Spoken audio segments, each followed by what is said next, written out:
Manchester United, a name once whispered with fear across Europe, a club that stood for dominance, for history, for unrivaled greatness.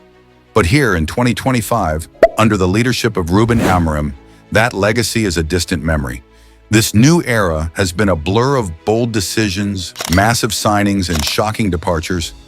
It's a story of humiliating results that have left a fan base questioning everything. So the question on everyone's lips is simple. How bad is Manchester United in 2025? The truth is, it's worse than you can imagine. When Amorim was appointed, optimism wasn't just in the air. It was a tangible feeling. He had built a reputation at Sporting Lisbon as a tactical genius, a manager who had transformed a struggling club into champions. The hope was he could work the same miracle at Old Trafford, for a team desperate to find an identity after years of turmoil. The reality, however, was a brutal reflection of the chaos that had been brewing for months. In his first few months in charge at the end of the 2024-25 season, Amorim inherited a team that struggled to score, struggled to defend, and struggled to control games. By Christmas, they had lost more home games than any United side in Premier League history. Old Trafford, once a fortress, had become a hunting ground for opposition teams. Then came the humiliating defeats that will be remembered for years. At Old Trafford, the fortress of champions, United were outclassed 1-0 by Tottenham in a performance that lacked fight and belief. Later, they collapsed at home again, humiliated 3-0 by a clinical Bournemouth side. These weren't just losses, they were reminders of how far United had fallen. Away from home, it was no better. A demoralizing 2-0 defeat to Arsenal at the Emirates confirmed the gulf in class between the two clubs. These results weren't just scorelines, they were brutal reminders of how far United had fallen behind their rivals. By the end of 2024, the breaking point had arrived. Consecutive defeats at Old Trafford, including the home loss to Bournemouth and a painful 2-0 defeat to Newcastle United, sent fans over the edge. The once patient supporters had lost all hope. In Europe, the embarrassment continued. The Europa League group stage was simple on paper, but United stumbled. A draw with Twente FC, a Dutch team, and another draw with FC Porto summed up their struggles. Yet a strange twist of fate saw them push through to the knockouts. They faced Real Sociedad, a tie they were expected to lose. In the first leg, a 1-1 draw offered a glimmer of hope, and in the second leg, they surprisingly found their footing, defeating them 4-1. They continued to ride this momentum, making it all the way to the Europa League final, only to be defeated 1-0 by Tottenham. For a club that once conquered Barcelona and Bayern, even this silver medal was a harsh reminder of how far they had fallen.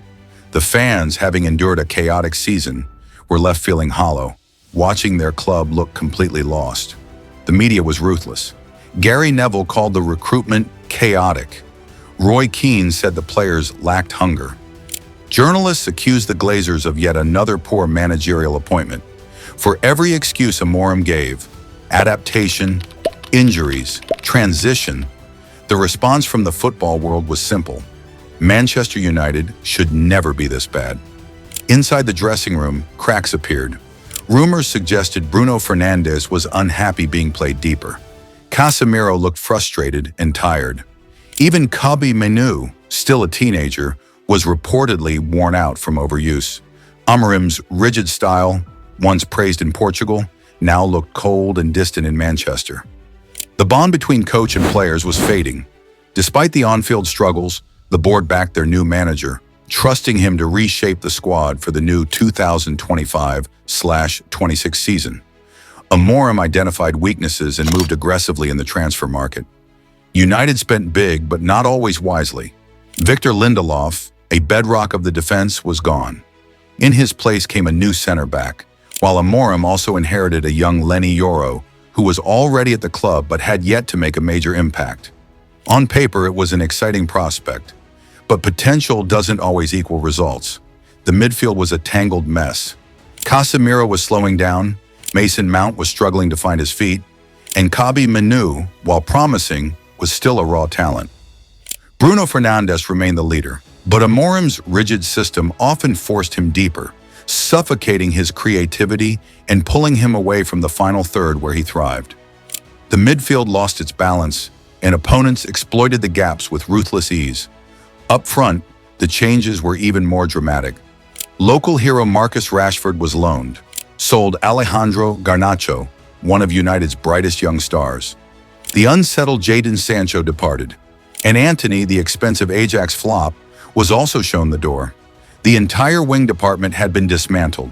In their place came Matheus Cunha, Bryan Mbeumo, and Benjamin Šeško, three players with flashes of brilliance, but none truly proven at the elite level. Cunha, a tireless worker signed from Wolves, had barely started his United career before disaster struck. In just his second game, he pulled up with a hamstring injury. The fans' initial hope that he would lead the line with relentless effort was quickly replaced by frustration and a growing injury list. Bryan Mbeumo arrived with pace and directness from Brentford, but his early performances were inconsistent. He would have flashes of brilliance one week, a glimmer of hope that quickly faded, only to disappear completely against top opposition. He looked isolated and overwhelmed. Then came Benjamin Šeško, the marquee signing, the new number 9.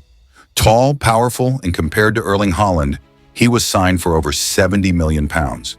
But the Premier League quickly humbled him. He struggled with the pace, the physicality, the immense pressure. Weeks went by with no goals and the headlines turned savage. Some even branded him the next Lukaku flop. For a young man trying to adapt, the pressure was brutal. The board had backed him, but the new season brought only more pain. The players Amorim had fought so hard for were failing to perform, and the team looked worse than ever. Their opening matches were a brutal wake-up call. At home, they were shut out 1-0 by Arsenal in a match where they offered little fight. They followed that up with a frustrating 1-1 draw with Fulham that felt more like a loss.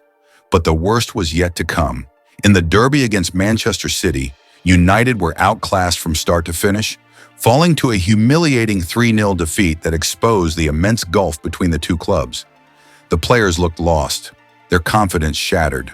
And then came the final blow, getting knocked out of the FA Cup by a League Two side. For a club that prided itself on its cup heritage, this wasn't just a defeat, it was an act of complete and utter humiliation. Amorim out was no longer just online, it was a deafening chant inside the stadium. The once patient supporters had lost all hope. And so, Manchester United stood at a crossroads. Once the kings of English football, now they are a club struggling for relevance and identity. Rúben Amorim came to bring change, but the reality has been brutal. Chaotic signings, humiliating defeats, and a fan base that no longer believes. The question remains, where do Manchester United go from here? Stick with Amorim and hope his project eventually works? Or pull the plug and yet again search for another savior? For now, the answer to the original question is clear. How bad are Manchester United under Rúben Amorim? Bad enough that their very identity as a footballing giant is being questioned. And unless something changes soon, the fall of this great club may only continue.